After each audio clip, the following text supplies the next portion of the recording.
Je besoin de toi, mon serviteur. Seigneur, que tu puisses donner le mot à propos pour les âmes qui ont besoin de toi. Que ta parole soit jetée dans des bonnes semences. Dans un cœur qui a besoin de ta parole. Seigneur, je t'prie de remplir ton serviteur, qui soit conduit par ton esprit, animé de toi, Seigneur, fais-lui grâce. Que le ciel s'ouvre ce soir, qu'à travers ta parole, les âmes reconnaissent qu'on a besoin de toi. Mon âme te dit merci. Pour la gloire dans cette soirée. Alléluia, Jésus. Voilà Dieu. Nous disons, Amen. vous savez, nous allons parler pas de n'importe qui, mais nous allons parler de lui. Et qui mieux pour parler de lui d'ouvrir le livre par excellence. Le livre, à un moment donné, il y avait un Espagnol qui l'a prêché à l'église mère. Et c'était le dimanche soir, c'était bien. Il y a bien longtemps, l'église était pleine à craquer. Plein. Et tout le monde attendait ce serviteur, il prêchait bien, un Espagnol. Et à un moment donné, l'église était là, il a fait chut. Donc tout le monde s'est prié. Et il a pris la Bible comme ça. Il respire. Voilà Dieu. C'est vivant, ce n'est pas une conte de fées. C'est réel. Vous savez, parfois, il y a des films qu'on peut regarder et qu'à la fin, ça dit histoire vraie. La Bible, c'est l'histoire vraie. C'est un Dieu vivant, un Dieu qui voit, un Dieu qui entend, un Dieu qui descend, un Dieu qui parle, un Dieu qui relève, un Dieu qui veut dresser son peuple. Parce que nous, je le dis, je demande pardon les frères, je parle pour moi aussi, je me mets dedans, attention. On est des chevaux sauvages. Parce qu'on veut diriger nous, on veut conduire nous. Et parfois la Bible nous dit, hey, tais-toi, reste là. Vaut mieux écouter la parole de Dieu qu'un conseil d'un sage. Parce qu'un homme sage peut se tromper, mais la Bible ne se trompe pas. Que Dieu soit béni. On va parler d'un thème important. Je vais essayer, je dis à ma compagne, je dis, frère Ruben. Et quand on dit ça, nous, wow. Voilà. L'Arnès l'a dit. Mais vous savez, on va partager la parole de Dieu. Il ne faut pas regarder les soucis qu'on a. On en a. Croyez-moi que j'ai des soucis, moi aussi, dans ma maison. Mais je ne suis pas là pour vous raconter mes soucis. Dieu s'occupe. Que Dieu soit béni. Amen. On va prendre le livre de Colossiens 1, verset 10. Important. Non? La Bible dit, marchez d'une manière digne du Seigneur, pour lui plaire, à tout point de vue. Marchez d'une manière digne, pour plaire à qui? Aux anciens? À moi? Pour avoir une place? Ou à une sœur? Pour qu'ils te disent, tu peux chanter la chorale? Ou pour un frère, pour pouvoir grandir. Non. Pour plaire à lui. Amen. Quitte à rester au fond assis dans une chaise, mais être enraciné avec Dieu. Quand pas derrière une estrade et être... j'ai peur d'employer le mot méchant. Mais c'est pour moi.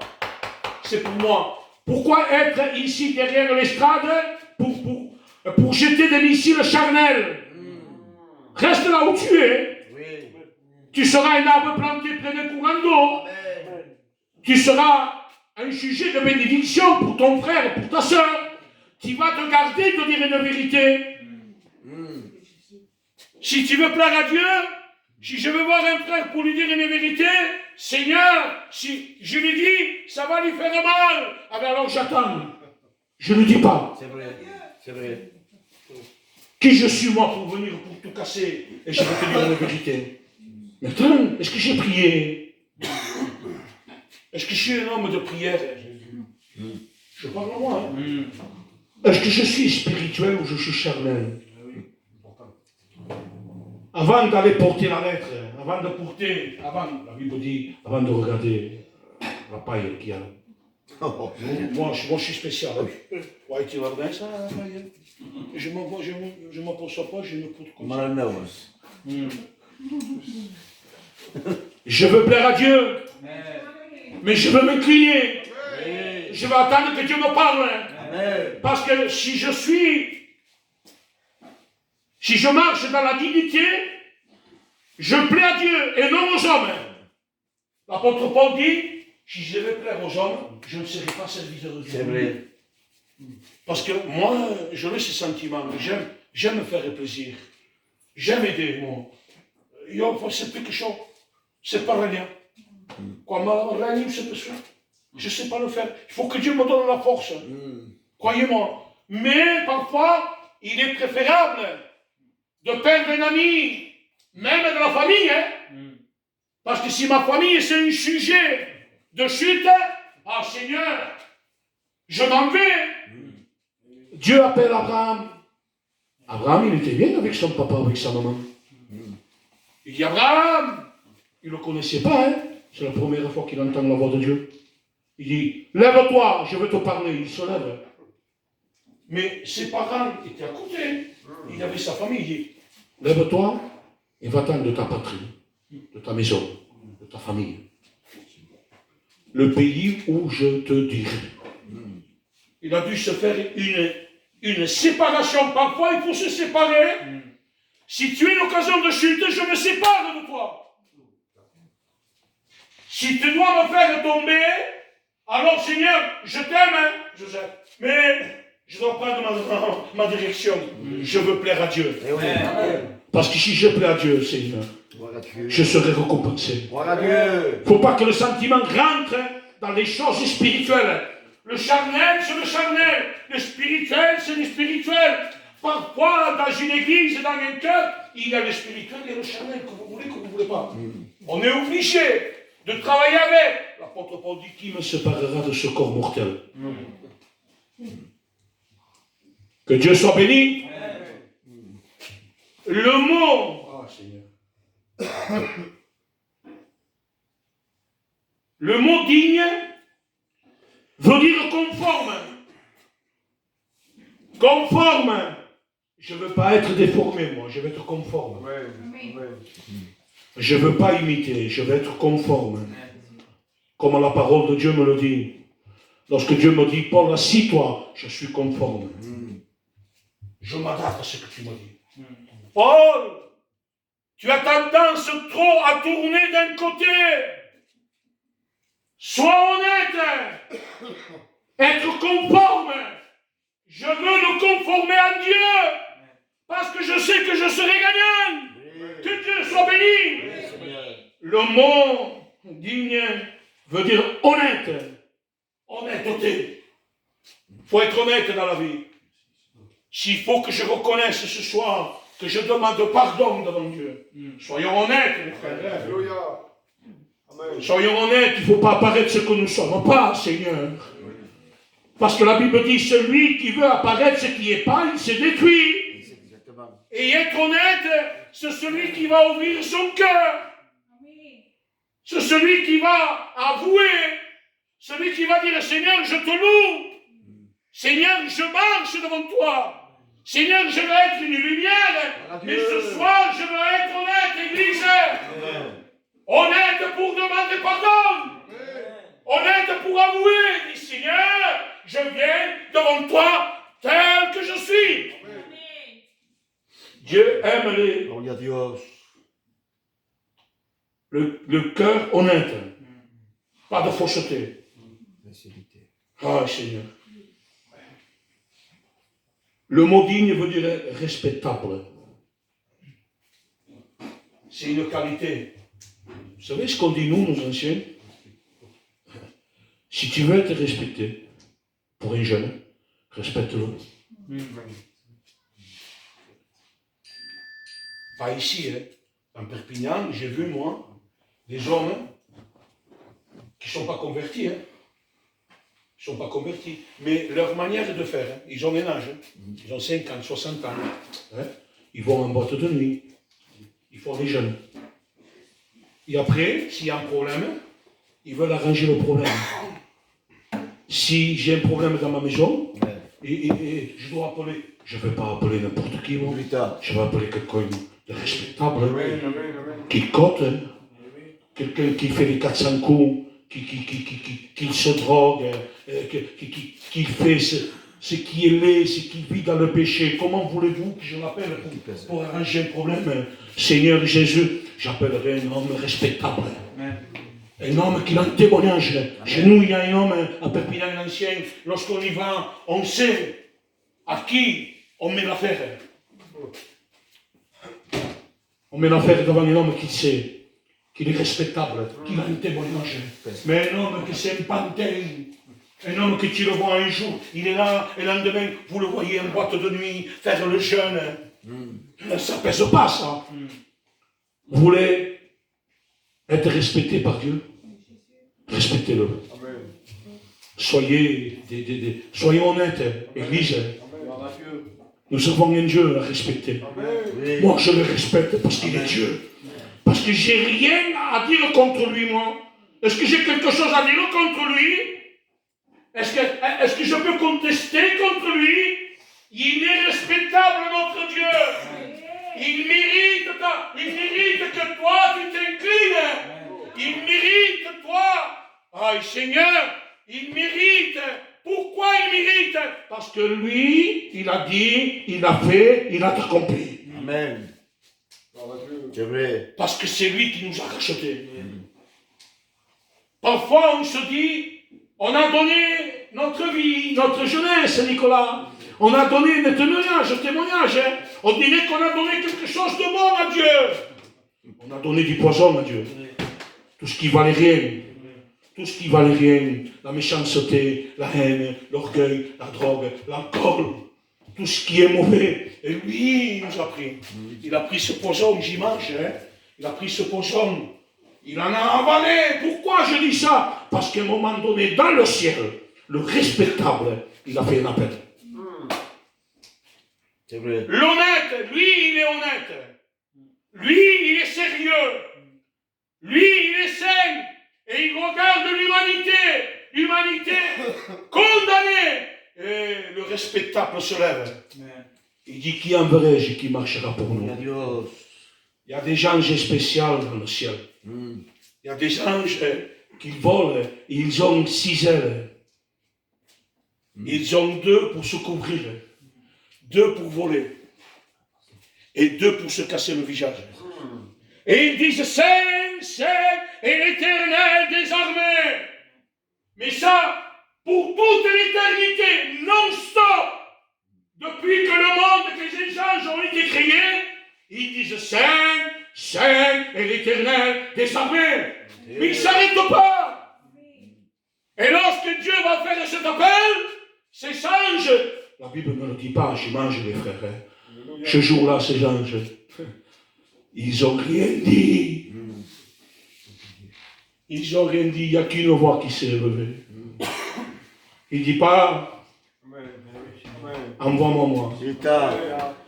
Pour faire ta volonté. Dieu. Que Dieu soit béni. Lui, il est le parfait. Oh Seigneur. Vous savez ce que ça veut dire? Digne veut dire bon, bonté, sérieux. Église, Dieu mérite qu'on puisse se mettre. Et je le dis comme je le pense. Je le dis pour moi, Paul. Sois honnête, sois sérieux. Efforce-toi, Paul. Je sais que tu n'arrives pas. On n'arrive pas, Nicolas, parce que la chair, il est là, ça claque. La bouteille, il n'est pas plein, vous voyez, ça claque. Et lorsqu'il est plein, on entend, Seigneur, pour que je puisse te respecter, pour que je puisse te lever, Seigneur, je te demande, prends le contrôle de ma vie. De moi-même, je ne peux pas être honnête parce que ma chair a des désirs contre celle de l'esprit. Je suis faible, Dieu. Je n'arrive pas. J'ai la chair. J'ai ma raison. J'ai ma vie. J'ai mes problèmes à la maison. C'est vrai que tu as ça. On les a. J'ai mes problèmes dans ma maison. Mais j'essaie d'avancer. Oui. Soyons honnêtes. Tu ne peux pas marcher. Rampe. Que ça vaut la peine. Voilà Dieu. Parce que parfois, Dieu, il nous pousse à ramper. Oui. Je ne sais pas pourquoi je dis ça. Non, mais c'est vrai. Pourquoi? Parce que parfois, lorsqu'on marche, c'est un relax. La marche, c'est quand tout va bien. Oui, on n'est pas fatigué. C'est ça. C'est les missions, les jeunes. Tu pries, visitation de Dieu. Tu pries, Dieu t'exauce. Tu pries, il te donne le don de prophétie. Tu pries, un chant céleste, que Dieu te bénisse. Tu pries, ça c'est quand on marche. Mais c'est quand on marche parfois. Moi je parle pour moi toujours. Quand je marche, que je vais bien, j'oublie. Oui. J'oublie et après je m'en crois aussi. Je m'en crois, je marche, je cours après. Parce que la chair, il aime l'orgueil. Mais l'esprit non. Et Dieu parfois il te fait ramper. Parce qu'on a besoin, lorsqu'on est à terre, lorsqu'on n'en peut plus, lorsqu'on dit je veux tout abandonner. Ça y est, stop, viens plus. Qu'on est à terre, qu'on dit ça y est, escapade, c'est fini, on est à terre là. C'est là que après, Dieu, il vient nous visiter. C'est là qu'on reconnaît après le désert, après l'épreuve, il vient le beau temps. Oui. Soyons honnêtes, Église. Seigneur, s'il faut que je rampe pour connaître mon état, je veux ramper. Mais il ne nous laisse pas comme ça, il ne nous laisse pas par terre ensuite. Qu'est-ce qu'il fait? Élie, quel prophète, Seigneur. Il défie plus de 830 prophètes, hommes. C'est grand ça. Élie, c'est quelqu'un. Élie, là tu marches, t'es victorieux même, il s'en fout. Il s'en fout, hein, je ne rentre pas dans l'histoire. Hein. Et lorsqu'il tue les faux prophètes, lorsqu'il gagne, il est là. Et voyez-vous, Dieu le provoque ça. La voix d'une femme. Oui. C'est pas n'importe qui. C'est une descendance du roi David. Non, mais il faisait ce que Dieu ne voulait pas. Il tuait les prophètes. Il dit, ce que tu as fait, mes prophètes, je te le ferai à toi. Qu'est-ce qu'il passe? Normalement, il devait dire, je viens de gagner un combat sur 850 hommes. Je suis capable contre... Non. La peur lui rentre. Et Dieu permet qu'il aille dans le désert. Et rampe, ça vaut la peine de ramper. Parce que tu rentres dans l'école de Dieu. C'est vrai. Là, tu rentres. Tu vas être honnête après. Hein. Il va être honnête. Hein. Lorsqu'à un moment donné, il est là, qu'est-ce qu'il dit? Et des fois, je le dis, moi. Hein. Heureusement que Dieu n'exauce pas certaines prières. Et qu'est-ce qu'il fait, le prophète? Il prie. Qu'est-ce qu'il dit? Seigneur, donne-moi la mort. C'est une prière. Hein. Il ne s'adresse pas à n'importe qui. Il s'adresse au Dieu qu'il sert. Et il dit, regardez, c'est pour ça que j'ai pris, quand j'ai dit que je marche, quand tu marches, après tu cours, c'est un peu de l'orgueil. Vous savez ce qu'il dit? Il dit, je ne suis pas plus bon que mes pères. Il reconnaît qu'il était orgueilleux, il se voyait plus haut que ses frères, que les prophètes qu'il avait. Qu'est-ce qu'il fait, Dieu? Tu es en train de ramper, il demande la mort. Ça y est, tu rentres dans l'école de Dieu.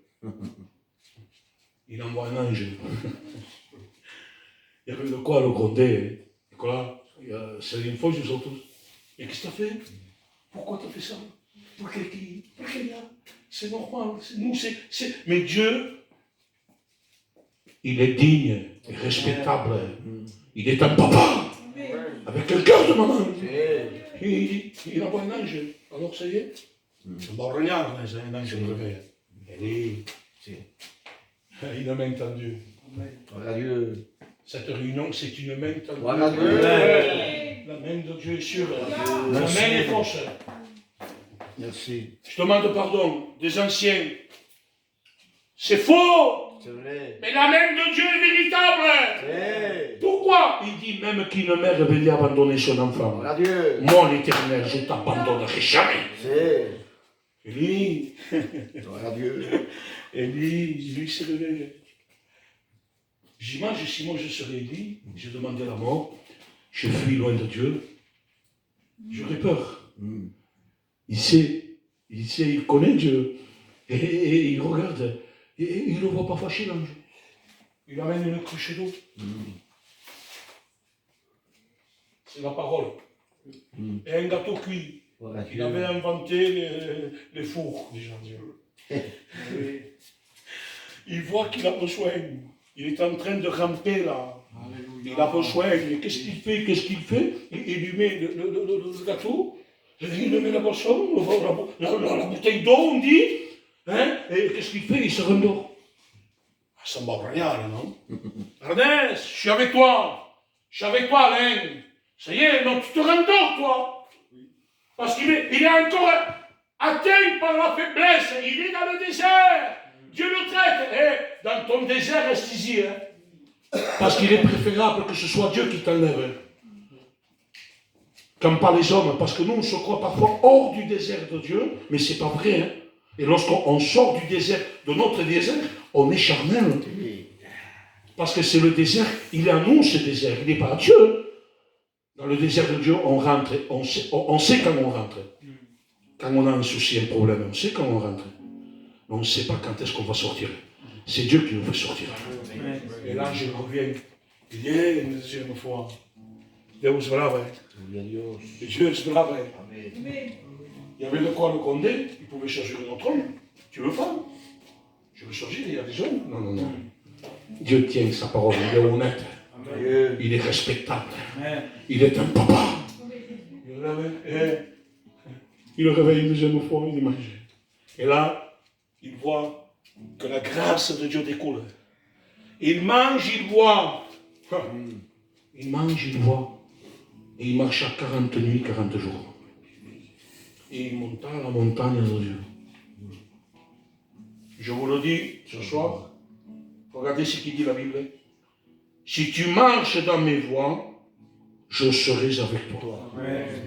Mais tu peux me dire, oh, je suis dans le désert. Je ne marche pas avec Dieu. Oui. Si tu es dans le désert de Dieu, Dieu est avec toi. Il dit, si tu marches avec moi, moi je serai avec toi. Église, marchons avec Dieu. Que Dieu soit béni. Et Dieu est avec nous. Conforme, honnête, respectable, bon, et il est sérieux. Il est sérieux en tout et partout. Élie a été rétabli, il a relevé, il n'a pas condamné. Et je terminerai avec ça, parce que je veux laisser un peu le temps à la prière. Regardez, je me laisse diriger par l'Esprit. Dieu de la grâce. À un moment donné, lui, Jacob, c'est pas pareil. Jacob, il vole la bénédiction. Jacob, c'est le menteur, le fraudeur, le comédien. Il a trompé son frère pour avoir la bénédiction. Et le temps passe, il est en train de payer. Hein, parce que Dieu, il le traite. Il ne laisse pas d'une seconde, il est toujours sur lui. Hein. Mais, à un moment donné, il dit que Jacob, il a la visitation d'un ange. Mais Dieu, tu visites quelqu'un qui marche mal, qui ment. Son nom, Jacob, veut dire trompeur. Et Dieu me disait, Paul, je transforme les vies. Je suis capable de transformer une vie. J'ai traité Jacob. Il me disait, je l'ai traité. Parce que je l'aimais. Et lorsqu'il lutte contre Jacques, contre l'ange, il dit, bénis-moi. Mais Seigneur, tu n'as pas été béni. Là, il reconnaît son état. Il reconnaît que la première bénédiction ne valait rien. C'était une bénédiction volée. Une bénédiction que Dieu n'était pas. Il dit, bénis-moi. Et l'ange lui dit, laisse-moi aller, car le jour vient, je dois partir. Et lui, la Bible dit, il lutta. Il faut lutter, les frères. C'est vrai. Il faut lutter pour que Dieu accomplisse son œuvre avec nous.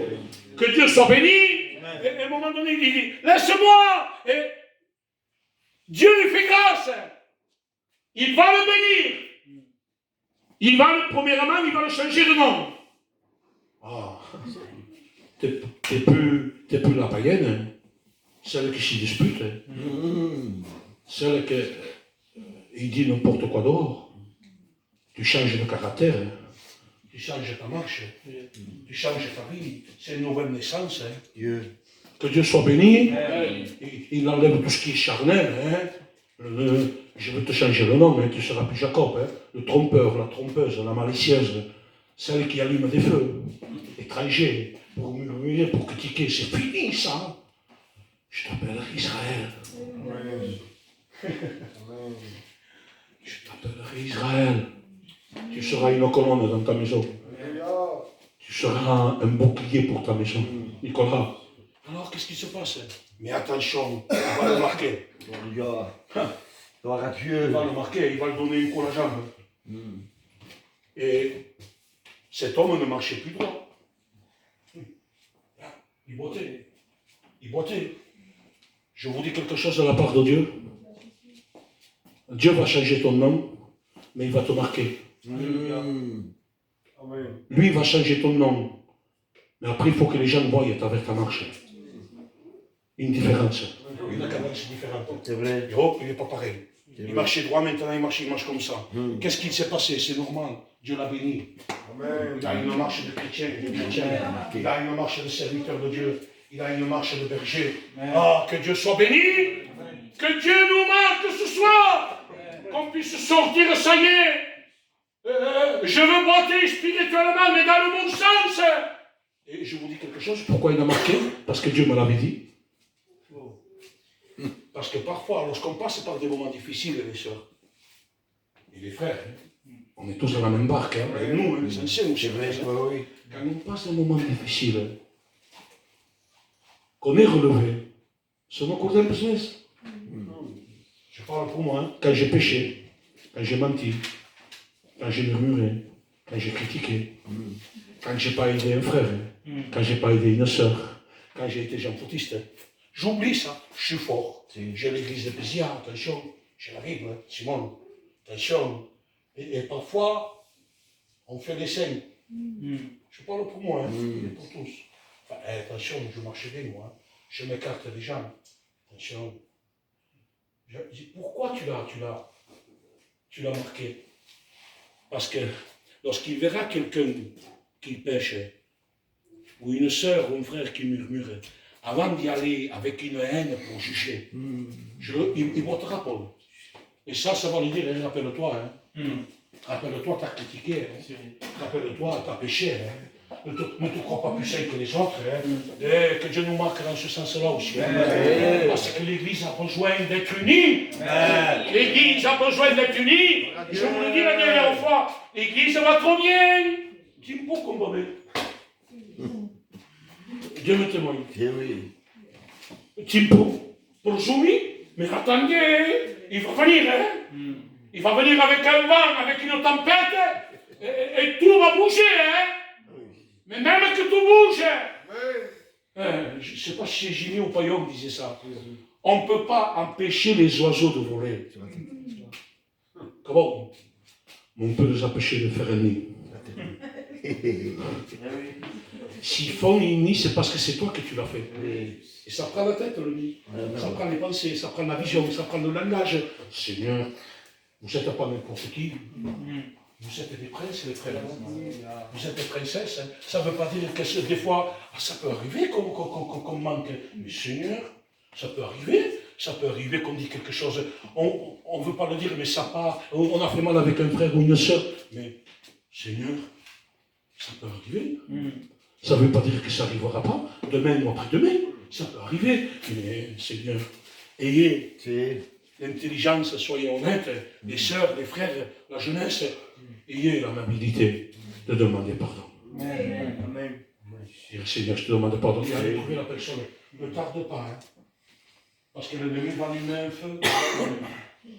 Parce qu'à côté de nous, il y a des pyromanes. Vous savez ce que c'est, les pyromanes? Ce sont ceux qui allument des feux. Mais quand on allume un feu, c'est petit, je une allumette, non? C'est une allumette. Allumez un petit feu là, avec une allumette, qui s'apprend tout, la montagne. Il faut des catonnerres après. Comprenez-vous? Donc quand il y a quelque chose avec un frère, avec une sœur, il faut se demander pardon, les frères. Parce que Dieu nous a enseigné ainsi. Que Dieu soit béni. Je termine avec ce texte parce que, Seigneur, la Bible dit, veillez votre adversaire, le diable. Oui. L'adversaire, je veux dire, entre moi et toi, hein, parce que je toujours. Adversaire, c'est pas moi et l'ancien, c'est pas moi et l'ancienne. Hein. L'adversaire, il dit l'adversaire, l'ennemi de vos âmes. Veillez, pas surveiller, hein. Surveillez pas de vos âmes, parce que pour moi, si vous surveillez, je suis plein de défauts. Mais mes défauts, je les amène au pied de la croix, je demande pardon, comme vous. Ni plus ni moins. Ne surveillez pas, hein, mais veillez. L'ennemi, il rôde comme un lion rugissant, cherchant à qui il va dévorer. Et le texte littéral, il dit celui qui va se laisser dévorer. Si l'ennemi, il te dévore, c'est parce que toi, tu ouvres une porte. Si tu fermes la porte avec le peu de force que tu as, il ne peut pas y rentrer. Parce que lorsqu'il toque, toi, tu n'ouvres pas, tu attends. J'appelle papa. J'appelle Jésus. Je n'arrive pas, moi, ni avancer. Je fais sur place. Je vous dis quelque chose. Il y a un frère qui a eu un change. Qu'il était près d'une plage où c'est qu'il y avait du sable. Et dans ce change, il voyait ses pas, Ernest, il voyait ses pas et le pas de Dieu, invisible. Et lorsqu'il avançait, il regardait, il dit, Dieu est avec moi. Dieu est avec moi. Mais tellement qu'il voyait que c'est qu'il était sûr que Dieu était avec lui, il regarde à un moment donné tout droit, il dit, Dieu est avec moi encore. Et à un moment donné, il regarde, il voit que 2 empreintes. Il dit, oh Seigneur, tu m'as abandonné. Et Dieu le laissait faire. Tu m'as abandonné. Et Dieu lui dit, non. Ce ne sont pas tes jambes là. Ah, qui c'est? Non, tu n'étais pas aperçu, Nicolas. Dieu a dû te prendre comme un papa. Dieu. Que tu vois, ce n'est pas de Dieu. Merci. Si tu avances, c'est parce que Dieu est avec toi. Est-ce que vous le croyez? On va se mettre en prière. Demandez qu'au Simon Préguidé ou les frères vous enclenchez la prière. Merci Seigneur pour tes conseils, Seigneur. Combien nous voulons être comme ta parole déclare, Seigneur mon Dieu. Marcher dans la sainteté de ta parole. Être vrai, Seigneur mon Dieu, devant toi. Merci Seigneur pour nos frères et sœurs. À combien nous sommes réjouis cette soirée de pouvoir t'appartenir pleinement. Merci éternel mon Dieu. Maintenant, la gloire, Maître, la gloire. Seigneur.